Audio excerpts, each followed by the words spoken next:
1వ తారీఖు దాకా వాళ్ళు రిజిస్ట్రేషన్ చేసుకోవచ్చు.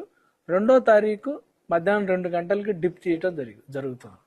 ఈ రిజిస్ట్రేషన్ చేసిన వాళ్ళకు కూడా ఈసారి ఫ్యామిలీని యూనిట్గా తీసుకొని, అంటే 1+3 నలుగురు మెంబర్స్ ఒక డిప్లో ఒక స్లాట్ అంటే నలుగురికి కూడా అవకాశం వస్తుంది. అందుకని వాళ్ళ పేర్లు కూడా చేసుకునేటప్పుడు ప్రాపర్గా నలుగురు పేర్లు కూడా వాళ్ళు రాసి వాళ్ళు సబ్మిట్ చేయాల్సి వస్తుంది అనమాట. వాళ్ళు నోట్ చేసుకొని సబ్మిట్ చేయాల్సి వస్తుంది.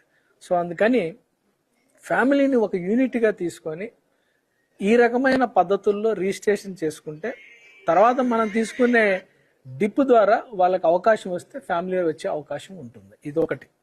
తర్వాత 2వ తారీఖు నుంచి, అంటే జనవరి 2026 జనవరి 2 తారీఖు నుంచి మనకి సర్వదర్శనం ఏర్పాటు చేయడం జరిగింది. ఆ 7 రోజులు కూడా 8వ తారీఖు దాకా కూడా వాళ్ళు సర్వదర్శనంలో వచ్చి దర్శనం చేసుకోవచ్చు. ఈ 3 రోజులు రాకపోయినంత మాత్రాన డిసప్పాయింట్ కావాల్సిన పని లేదు. అలానే నెక్స్ట్ 7 రోజుల్లో